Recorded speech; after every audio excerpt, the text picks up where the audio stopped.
भगवान की प्राप्ति तो देखो एक भूत से हो गई तुलसीदास जी को। काशी में गंगा पार करके शौच जाते थे तो जो शौच का बचा हुआ पानी होता था ऐसे फेंक देते थे और उस पेड़ पर एक प्रेत रहता था। प्रेत अपवित्र पानी पीता है तो कई दिन पीने के बाद वो तृप्त हुआ और प्रकट हो गया। तुलसीदास जी से कहा कि अब आप जो चाहो हमसे मांग लो। उनका आप कौन हो? उनका मैं प्रेत हूँ। बोले मैंने तो आपकी आराधना की नहीं। तो उन्होंने कहा आराधना नहीं हुई पर अनजाने में आराधना हो गई। आपने जो पवित्र पानी फेंका उससे मेरी तृप्ति हो गई। अब आप बताओ क्या? तो उनका सिया राम के दर्शन करा दो। क्या इतनी सामर्थ्य?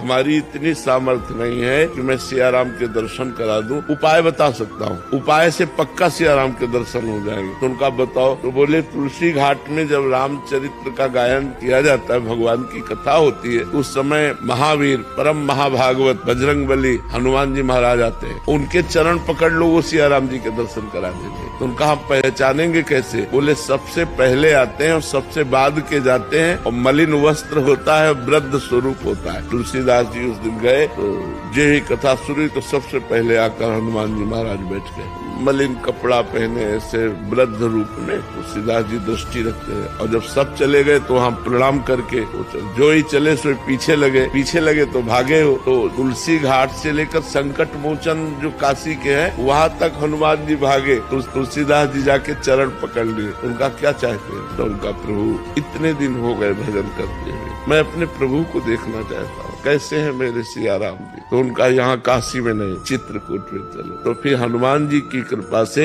श्री लक्ष्मण जी और श्री राम जी का साक्षात्कार चित्रकूट में श्री तुलसीदास जी को हुआ। तो हम ईमानदारी से संपूर्ण भावना से भगवत भावना से यदि सेवा करें तो कहीं भी सेवा